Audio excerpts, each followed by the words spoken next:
Admiral Minho Park stood in the center of the Galactic Council chamber, surrounded by beings from 100 different worlds. The chamber was massive, built to make anyone standing in the center feel small and powerless. Crystal walls rose high above, and the seats of the council members formed a circle around him, each one elevated so they looked down at whoever came to speak. Minho kept his back straight and his face calm. He had been a soldier for 30 years before becoming Earth's chief diplomat. He knew how to hide fear, even when his heart was beating fast. "The Council has made its decision," announced High Counselor Vrax. The Draconite stood nearly 3 meters tall, covered in dark scales that seemed to absorb the light around him. His voice echoed through the chamber like thunder. "Humanity has expanded too quickly. Your colonies spread like a disease across the galaxy. Your military grows stronger every year. The peaceful races of this council feel threatened." Minho wanted to laugh, but he kept his expression neutral. Threatened? The Draconites alone had a fleet 10 times the size of humanity's entire navy. The Valorans had been traveling between stars when humans were still learning to make fire, but he said nothing. He let Vrax continue. "We have evidence," Vrax said, and a holographic display appeared in the air above Minho's head. It showed human ships near Valoran space. "Your vessels have been detected near restricted zones. Your military conducts exercises without notifying the Council. You build weapons we do not understand." Minho studied the images carefully. The ships were human, yes, but they were cargo vessels on normal trade routes. The military exercises were routine training operations that Earth had reported months ago, and the weapons, standard defensive systems that any species would develop. "With respect, Counselor," Minho said, his voice steady, "those are merchant ships on approved trading routes. The military exercises were properly documented and submitted to Council records. As for our weapons technology, every species in this chamber develops their own defensive capabilities." "Silence!" Vrax's voice boomed. "We did not bring you here to debate. We brought you here to deliver the Council's judgment." A Valoran counselor, ancient and wise-looking with pale blue skin and large dark eyes, spoke next. Her voice was softer, but no less final. "Humanity will withdraw from all colonies beyond your home system. You have 60 standard days to evacuate 47 colony worlds. Your species will remain in the Sol system until the Council determines you are ready to rejoin galactic civilization." The chamber fell silent. Minho felt the weight of those words settle on his shoulders. 47 worlds, 12 star systems. Billions of humans who had built lives among the stars, who had worked for generations to create new homes. All of it gone. "This is not justice," Minho said quietly. "This is fear." "Call it what you wish," Vrax replied. "You have 60 days. Council enforcement fleets are already moving into position. If any human vessels remain beyond Sol after that time, they will be destroyed. If humanity resists, Earth itself will face consequences." Minho activated his communication device, sending a priority signal back to Earth. He needed to speak with Dr. Hana Kim and the others. They had prepared for this possibility, though he had hoped it would never come. "May I address the Council one final time?" Minho asked. Vrax waved a clawed hand dismissively. "Speak quickly. The decision is made." Minho looked around the chamber, meeting the eyes of as many counselors as he could. Some looked away, ashamed. Others stared back with cold certainty. "We came to the stars seeking friendship," Minho began. "We shared our technology, our culture, our dreams. When the Draconites faced the Krell Rebellion, human ships fought beside yours. When plague struck the Valoran colonies, human doctors worked day and night to save your people. We asked for nothing but a chance to stand as equals among you." He paused, letting his words echo in the vast chamber. But you see us as threats. You fear what we might become instead of embracing what we are. Very well, we will leave. We will take our ships, our people, our hopes, and we will go. But understand this, we will remember, and we warn you now. Do not follow us. Do not seek us out. Do not threaten us again. Is that a threat? Vrax demanded, rising from his seat. No, Minho replied calmly. It is a warning. There is a difference. A threat is what you deliver from a position of strength, trying to control others through fear. A warning is what you give from a position of knowledge, trying to prevent future tragedy. You speak in riddles, the Valoran counselor said. Perhaps, Minho acknowledged.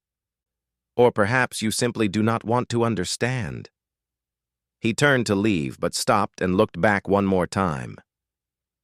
Counselor Vrax, you said we build weapons you do not understand. That is true, but not in the way you think. The weapons we build are not meant for you. They were never meant for you. We tried to tell you what we found out there, beyond the edges of your charts. We tried to warn you about what lurks in the darkness between the galaxies. But you would not listen. You were too focused on controlling us to hear what we were really saying. Silence filled the chamber. A few counselors shifted uncomfortably in their seats. 60 days, Minho said softly. We will be gone in 60 days, but remember this moment. Remember that you chose fear over friendship, because one day you will need friends. You will need allies who understand what real threats look like, and on that day, you will remember that you sent us away.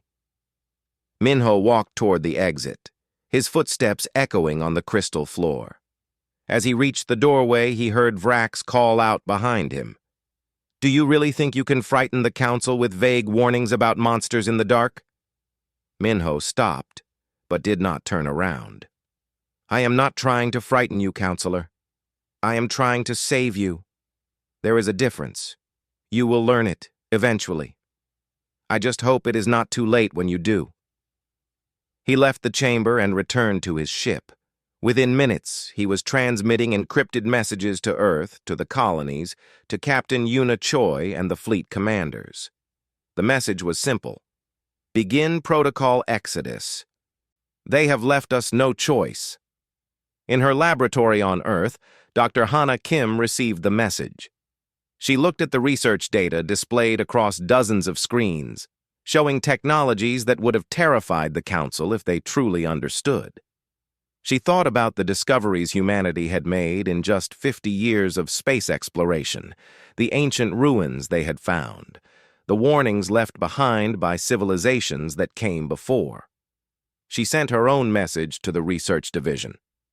Move everything to the secondary facilities. Prepare for deep space operations. They fear what we are. Soon they will understand what we had to become.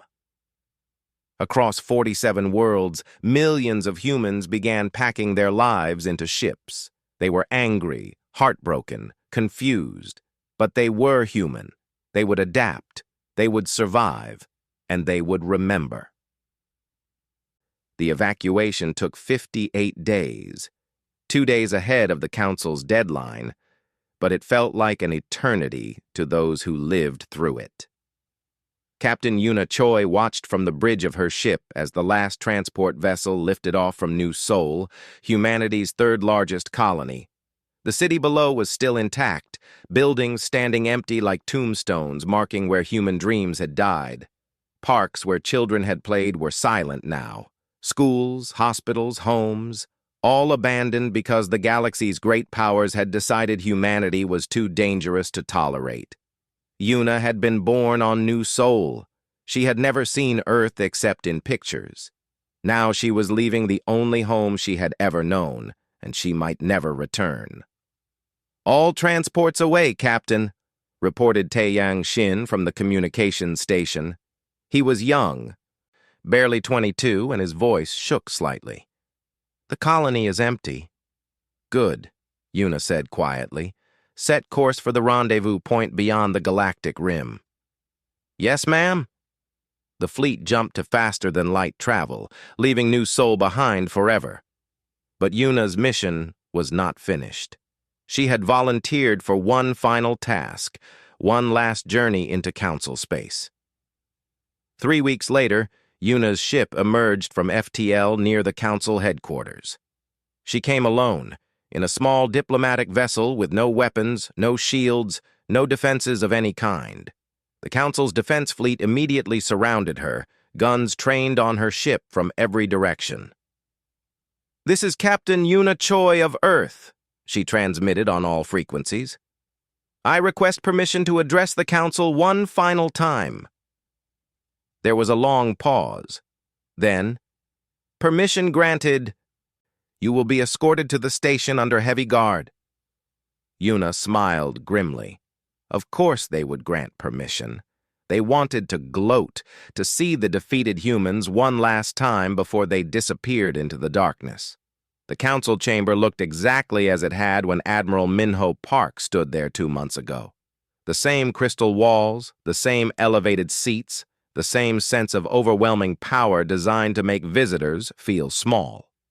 Yuna stood in the center and looked up at the counselors with calm, steady eyes. Counselor Vrax leaned forward in his seat. "Have you come to beg for mercy? To ask us to reconsider?" "No," Yuna replied simply. Silence. Vrax looked confused, as if he could not imagine any other reason for her presence. "Then why are you here?" "To deliver a message, to make sure you understand what you have done, and to give you one final warning." A ripple of laughter moved through some of the counselors. The Valoran counselor who had spoken at Minho's trial shook her head sadly. "Child, you are in no position to warn anyone. Your people are scattered and broken. You have no colonies, no territory beyond your single star system. What could you possibly warn us about?" Yuna pulled out a small data device and placed it on the floor in front of her. A holographic display activated, showing images of human ships disappearing into the void beyond the galactic rim. "We came to you seeking partnership," Yuna began, her voice clear and strong. "We believed that intelligent species could work together, share knowledge, face the universe side by side. We were wrong. You chose fear over friendship." "You expanded too quickly," Vrax interrupted. "You built weapons we could not understand. You were becoming a threat." "We expanded because we were running out of time," Yuna said. "We built weapons because we needed them for what was coming. But you never asked us why. You never tried to understand. You just assumed we were a threat to you." She gestured at the holographic display, and new images appeared. Ancient ruins on distant worlds, strange technology that predated any known civilization. Sensor readings showing massive energy signatures in the deep dark between galaxies. "We found these things," Yuna continued, "on dozens of worlds, ruins of civilizations that died millions of years ago. And we found their warnings carved into stone, encoded in metal, preserved in crystals, warnings about something that comes from the darkness. Something that destroyed them despite all their power." Ji-Young Nam, standing quietly beside Yuna as her intelligence officer, activated another set of images. These showed calculations, predictions, mathematical models. "We tried to tell you," Ji-Young said. 3 years ago, Admiral Park presented evidence to the Council about anomalies at the galactic rim. He was told to stop wasting the Council's time with ghost stories." "Because they were ghost stories," a counselor from the back rows called out. "Old ruins and sensor glitches. Nothing more." "Maybe," Yuna acknowledged. "Maybe we are wrong. Maybe there is nothing out there but darkness and empty space. But we do not think so. And neither did the civilizations that came before you, the ones who built monuments to warn future generations about the danger." She took a deep breath and delivered the real message. The words she had memorized. The words that every human leader had agreed must be said. "We are leaving, as you commanded. We are taking our ships, our people, and our knowledge, and we are going beyond the edge of your charts. But we need you to understand something very important. We are not fleeing in fear of you. We are disappointed in you. We hoped for better. We believed you were wise enough to listen, to learn, to work together. We were wrong. Vrax stood, his scales rustling with anger. You dare to lecture us? You who have existed in space for less than a century, while my people have ruled the stars for 10,000 years? Yes, Yuna said simply. I dare, because age does not guarantee wisdom. Power does not guarantee understanding. You have ruled for 10,000 years, but you have grown comfortable, soft. You stopped exploring the hard places because you already controlled the easy ones. You stopped asking difficult questions because you liked your easy answers. She pointed at the holographic images again. We found these ruins on worlds you considered worthless. Dead systems with no resources, no strategic value. You never bothered to explore them because they offered nothing you wanted. But they offered something we needed: knowledge, truth, warning. Taeyang activated his recording equipment, making sure every word, every image was captured and transmitted back to Earth. This moment needed to be preserved. So here is our final message to you, Yuna said. We are leaving. We will go beyond your borders, beyond your authority, beyond your reach, and we warn you. Do not follow us. Do not send your ships to monitor us. Do not try to control what we build in the darkness. Is that a threat? Vrax demanded again, just as he had with Minho. It is a boundary, Yuna replied. You wanted us gone. We are going. But we are going on our terms, to do what we believe is necessary. If you cross the boundary, if you interfere with what we are building, there will be consequences. Not because we want to hurt you, but because you will be interfering with preparations that might save all of us one day. She looked around the chamber one more time, trying to see if any of them understood. A few counselors looked thoughtful. Most looked angry or dismissive. Vrax looked ready to order her arrested. We tried, Yuna said quietly. We tried to do this together. You refused. So now we do it alone. But remember this moment. Remember that when we needed you, you sent us away. Because one day you will need us. And on that day, we will remember how you treated us. She picked up her data device and turned to leave. What makes you think we will ever need you? The Valoran counselor called out. Yuna stopped and looked back. Because the darkness is patient, she said. But it is not forever. What destroyed those ancient civilizations is still out there, still waiting. And when it comes, you will wish you had listened to us. You will wish you had let us help you prepare. But it will be too late for wishes. She walked out of the chamber, Taeyang and Ji-young following close behind. As they boarded their ship and prepared to leave, Taeyang sent one final encrypted message to Earth. We tried. We warned them. Now we build. The small ship jumped to FTL and disappeared, heading for the darkness beyond the galactic rim. Behind them, in the council chamber, silence reigned. Some counselors looked uncertain, others looked angry, but all of them watched the view screens as the human ship vanished into the void. They are bluffing, Vrax said finally, trying to frighten us with stories. But even he did not sound entirely certain. 25 years passed. In council space, life continued much as it always had. The Draconites maintained their military dominance.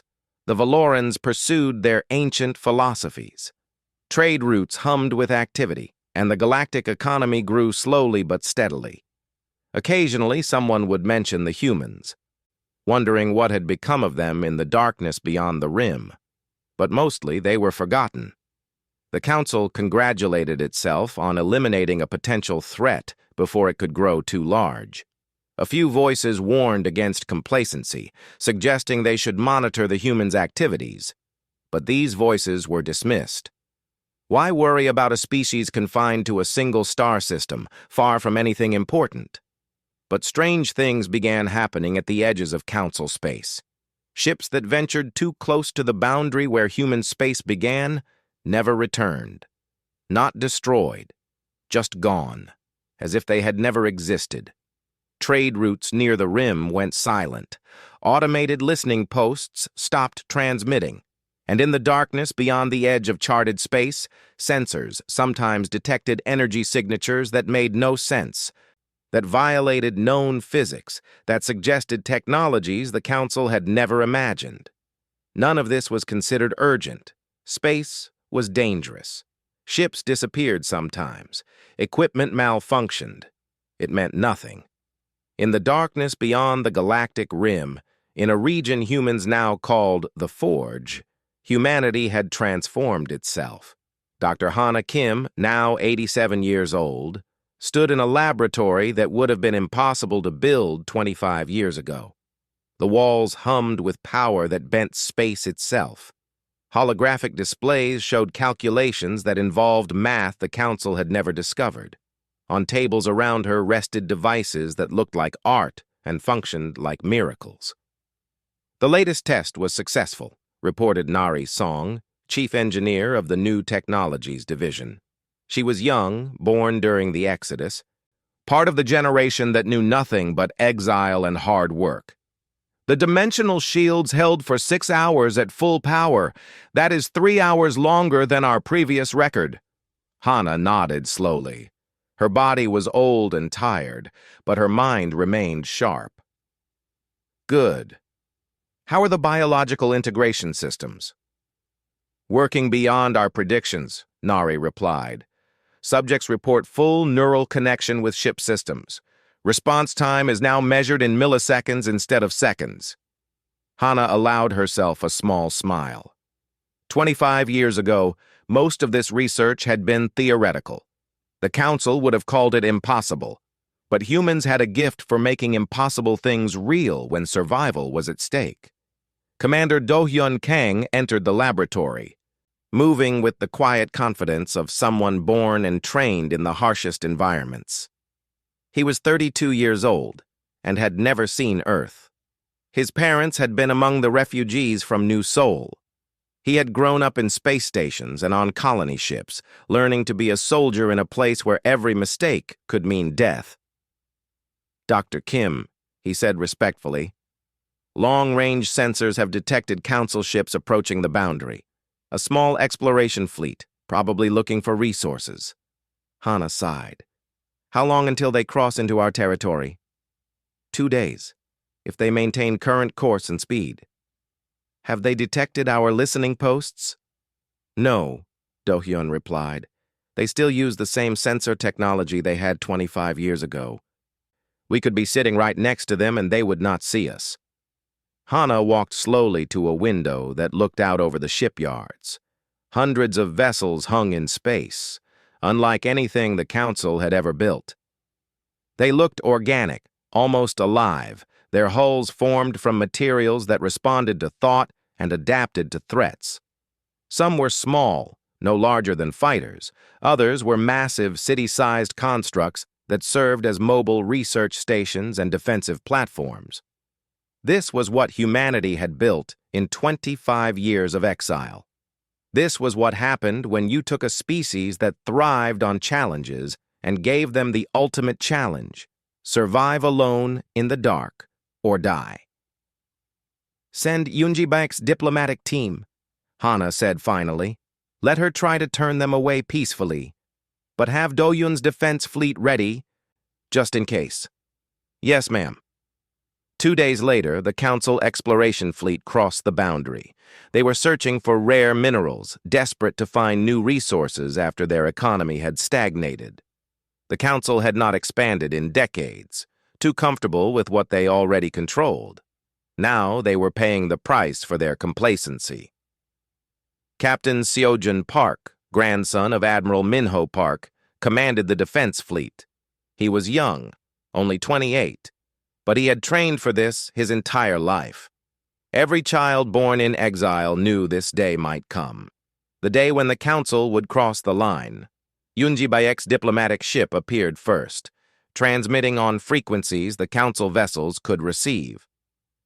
Council ships, you are entering protected territory. We ask that you turn back immediately. This is not a threat.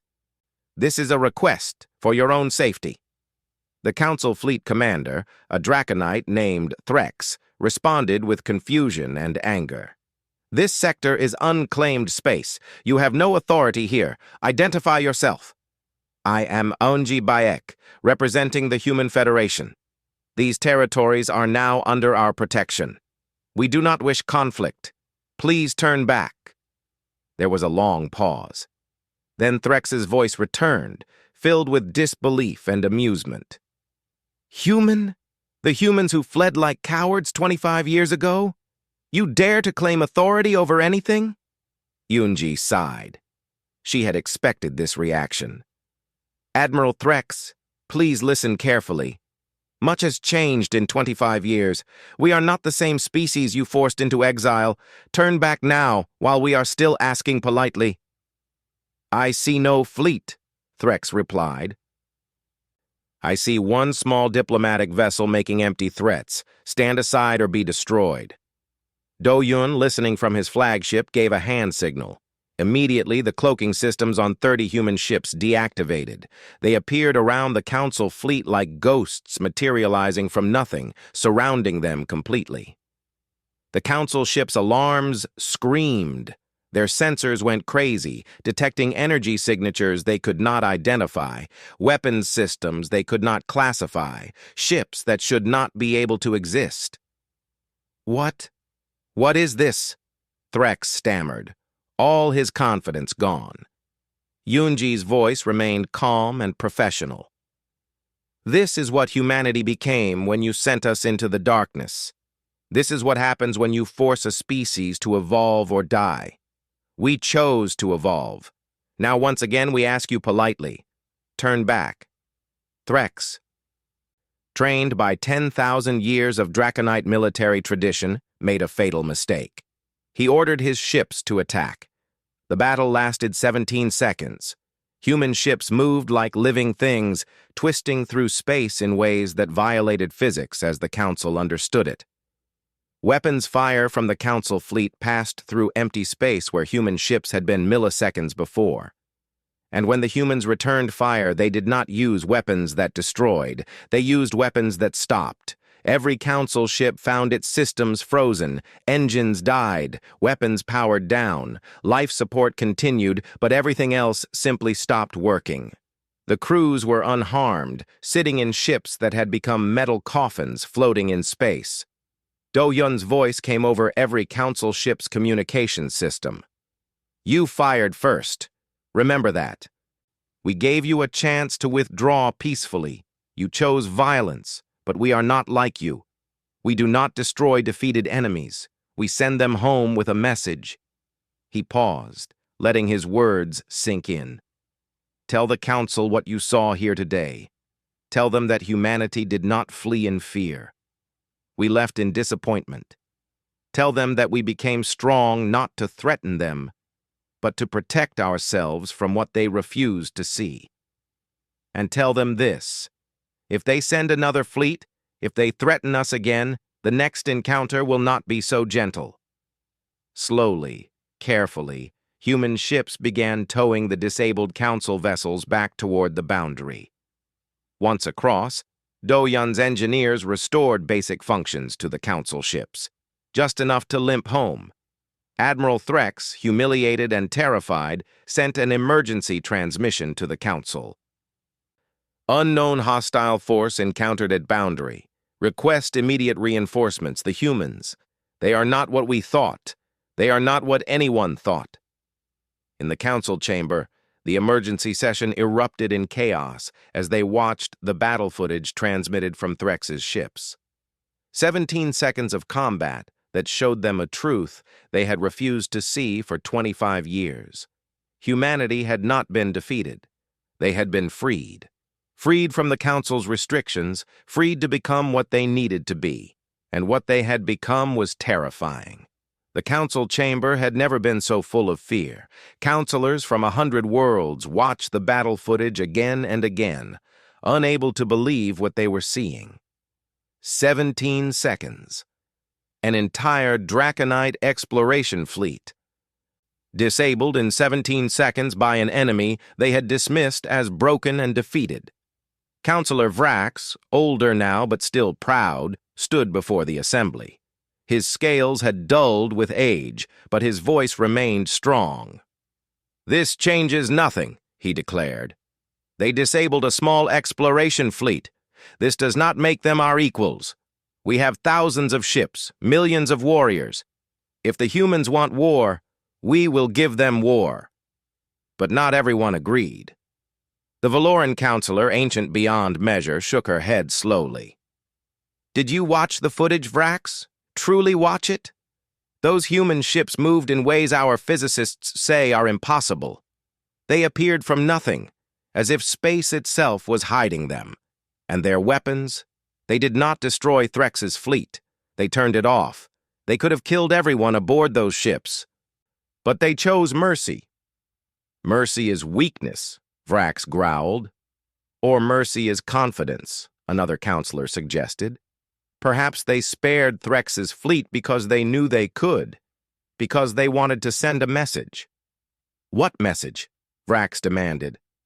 "That they are stronger than us," the Valoran replied quietly, "and that they remember we sent them away." The debate raged for hours. Some counselors wanted immediate military action. Others urged caution. A few suggested attempting diplomatic contact, though they were shouted down by those who considered it weakness. Finally, the council reached a decision. They would send a larger fleet, a proper military force, to the boundary. Not to attack, they claimed, but to establish a presence and assess the situation. If the humans responded with hostility, then the council would have justification for a full military response. Nobody mentioned that this was exactly the kind of thinking that had led to the current crisis. Admiral Minho Park, now 92 years old, sat in his home on humanity's new capital world. The planet had no name yet. Humans simply called it home because it was the first world they had truly claimed in exile. He watched the reports coming in from council space with a mixture of sadness and resignation. His grandson Seojun visited him that evening, still in his uniform from commanding the defense fleet. "They are coming again," Seojun said, sitting down across from his grandfather. "A full battle fleet this time, 300 ships." Minho nodded slowly. "Of course they are. They cannot accept that we are no longer afraid of them." "Should we have destroyed Threx's fleet instead of just disabling it?" "No," Minho said firmly. "We did the right thing. We proved we are strong without being cruel. That is important, Seojun. When this is all over, we will need to live in the same galaxy as them. Better they remember we could have killed them and chose not to. What if the battle fleet does not give us a choice?" Minho looked at his grandson with tired eyes that had seen too much. "Then you do what you must. But you give them every chance to choose peace first. Every chance. Because once you start killing, it is very hard to stop." The Council battle fleet arrived at the boundary 2 weeks later. 300 warships, the pride of the Draconite Navy, commanded by Fleet Admiral Crix, Vrax's own son. They came expecting a fight, ready to crush the upstart humans and restore the Council's authority. What they found instead was a single human vessel waiting for them. Commander Do Hyun Kang stood on the bridge of his flagship, the Remembrance, watching the Council fleet assemble.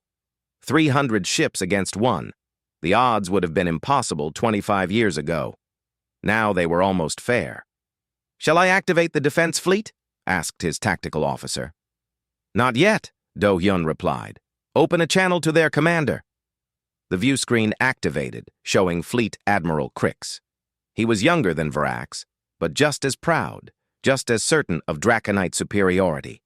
"Human vessel, you are in violation of Council security protocols. Stand down immediately or be destroyed." Do Hyun kept his voice calm and respectful. "Fleet Admiral Crix, with respect, you are the ones in violation. You have crossed into territory we explicitly warned you to avoid. Turn back now, and there will be no conflict." Crix laughed, a harsh sound that echoed across the communication channel. "One ship threatens 300? Your arrogance is astounding. Perhaps 25 years in exile has driven you mad." "Please listen," Do-Yun said, and there was genuine urgency in his voice now. "We do not want to fight you. We never wanted to fight you. We just want to be left alone to do what needs to be done. Turn back. Please. Surrender your vessel," Crix demanded. "And all human territories will be placed under council authority. These are your only options." Do-Yun closed his eyes briefly, sending a silent prayer to whatever gods might be listening. Then he opened them again. "I gave you a chance. Remember that." He closed the channel and turned to his crew. "Activate the defense fleet. Full combat protocols. But remember our rules of engagement. Disable. Do not destroy. We are not murderers, even if they want us to be." Around the council fleet, space seemed to tear open. Not dozens of ships appeared this time, but hundreds. Sleek vessels that moved like dancers, massive platforms that hummed with barely controlled power, and in the center of it all, something that made even Do-Hyun nervous. The Titan-class vessels, humanity's largest ships, each one a kilometer long and packed with technology that had taken 25 years to develop. Crix's confidence evaporated. His sensors were showing impossible readings, energy signatures that should not exist. Weapons systems his analysts could not identify. And the ships themselves seemed alive, responding to threats before his crews could even fire. "All ships, open fire!" Crix ordered, desperation replacing arrogance.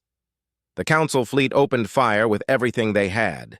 Missiles, energy weapons, kinetic rounds, thousands of projectiles filled space, enough firepower to destroy a small moon. And the human ships simply were not there.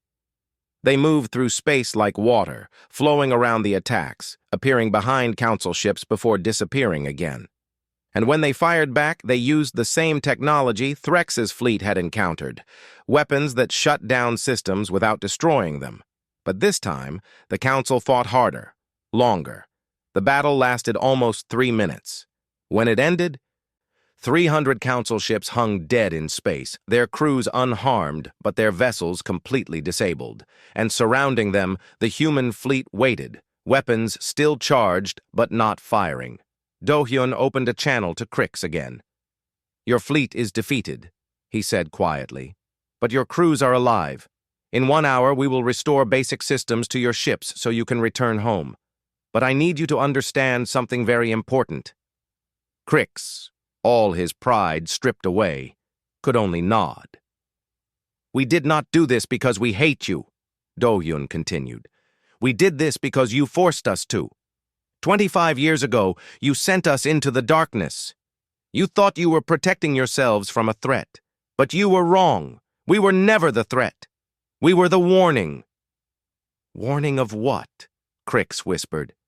Do-Hyun pulled up sensor data on the view screen, showing readings from deep space, from the void beyond the galactic rim.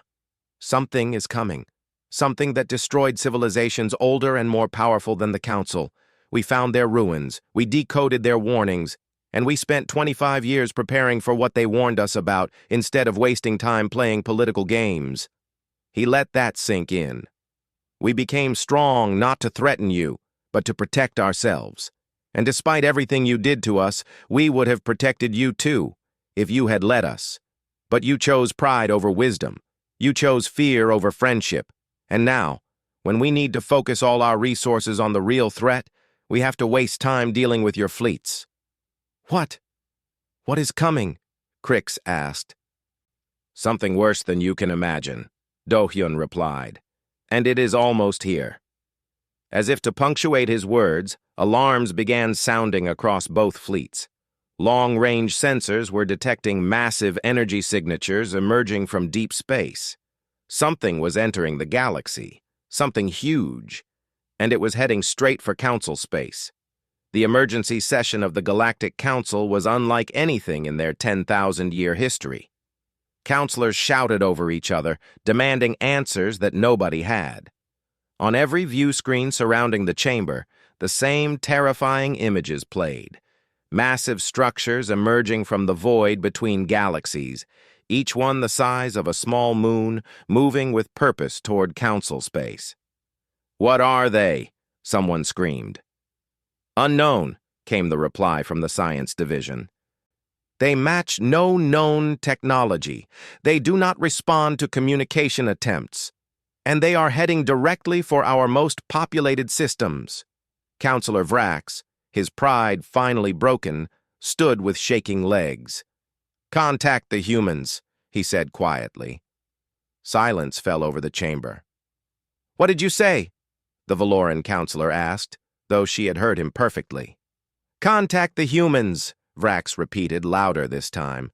"They warned us. Admiral Park warned us. Captain Yuna Choi warned us. Commander Do Yun Kang warned us. And we did not listen. Now we must ask for their help, or we will all die." In human space, Dr. Hana Kim watched the long-range sensor data with a mixture of fear and relief. Fear because the enemy had finally arrived, 25 years of preparation about to be tested. Relief because it had not come sooner, before humanity was ready. "How long until they reach the first council worlds?" she asked. 6 days, Narisong replied. "Maybe 7 if they maintain current speed." "And our fleet?" "Ready, waiting for your orders." Hana turned to the young woman beside her, Sora Lim, humanity's new chief ambassador. She was only 30 years old, but she carried the weight of their entire species on her shoulders. "The council will contact us soon," Hana said. "They will beg for help. What will you tell them?" Sora thought carefully before answering. "I will tell them the truth, that we will help them, but not because we owe them anything, because it is the right thing to do, even after everything they did to us." "Especially after everything they did to us," Sora replied firmly. "We are not like them. We do not let fear and pride control us. We do what needs to be done." 3 hours later, the council's transmission arrived. It was Vrax himself, and he looked like he had aged a decade in a day. "Humanity," he began, and his voice cracked with the effort of the words. "We ask for your help. We were wrong. About everything. Please." Sora responded immediately. "We will help you, but we have conditions." "Anything," Vrax said desperately. "No," Sora corrected him. "Not anything. Specific things. First, this ends the exile. Humanity is free to move anywhere in the galaxy. Second, we become equal members of the Council with full voting rights. Third, you share all your sensor data and intelligence with us immediately. No secrets. And fourth—" She paused, letting the weight of her next words settle. "You listen when we speak. No more dismissing us as upstarts or threats. We are your allies now, or we are nothing." Vrax nodded without hesitation. "Agreed. All of it. Just please, help us." "We will," Sora said. "But understand this. We have been fighting this enemy for 20 years. In secret, in the darkness, where you could not see. While you sent fleets to threaten us, we were sending ships to hold back the tide. We lost thousands of people protecting a galaxy that had exiled us. We did not do it for you. We did it because it was necessary."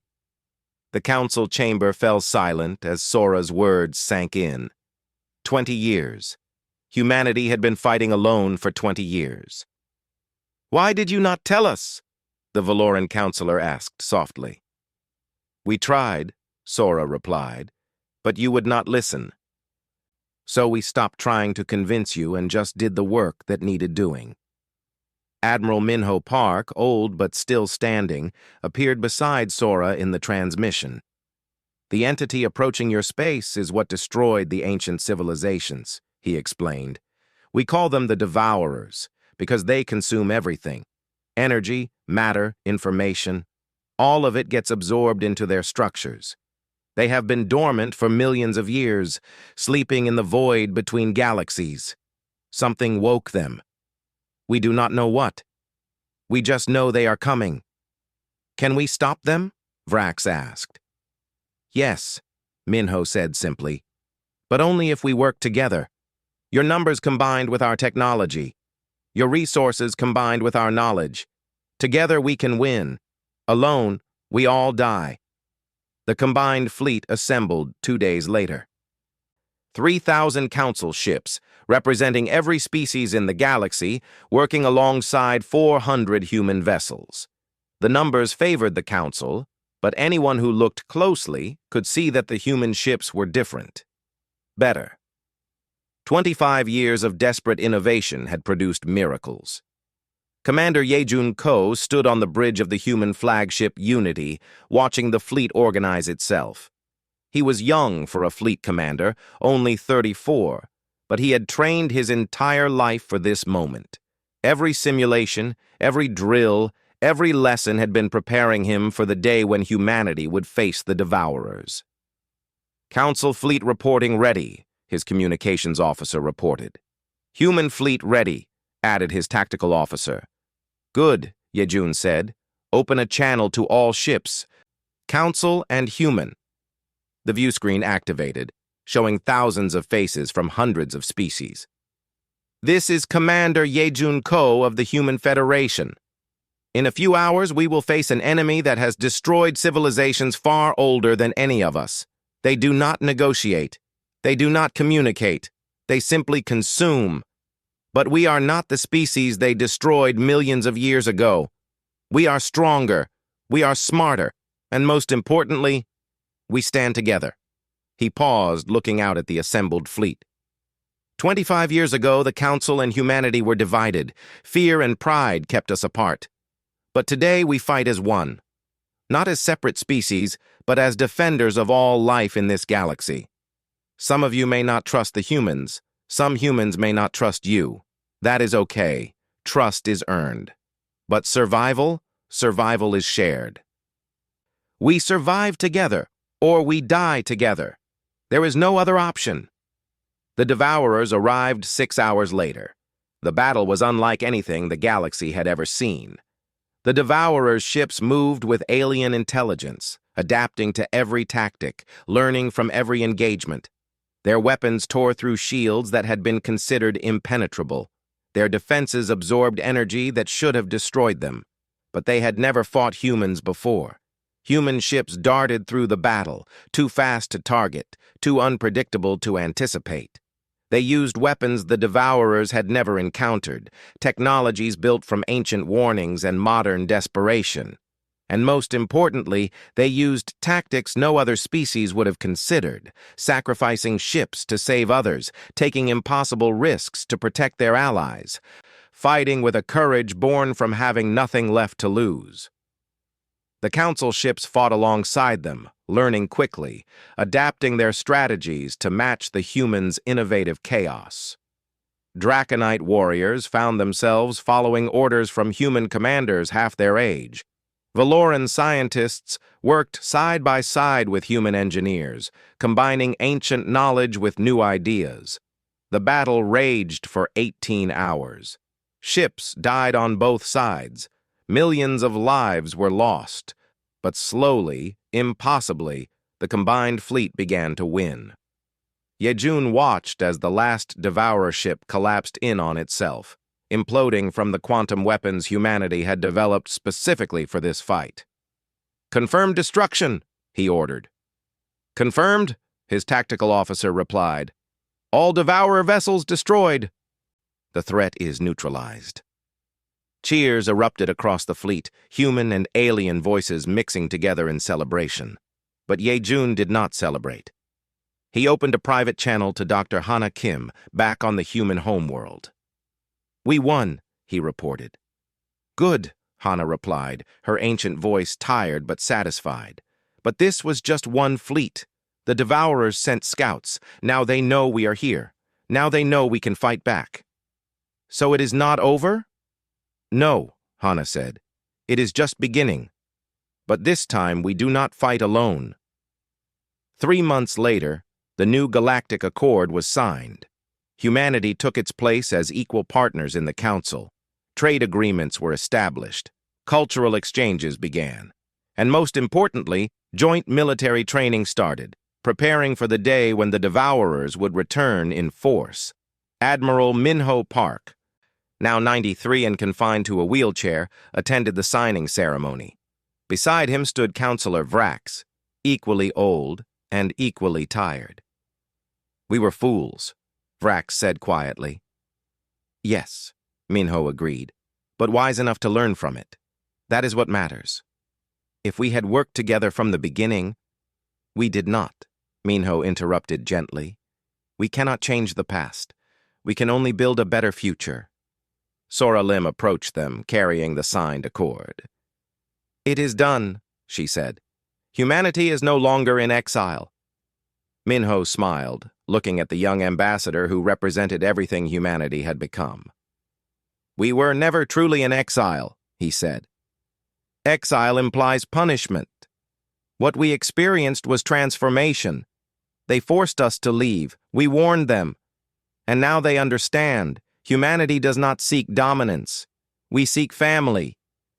But if you reject the hand of friendship, you face the consequences of our absence." Vrax bowed his head in acknowledgement. "And we have learned the cost of that absence.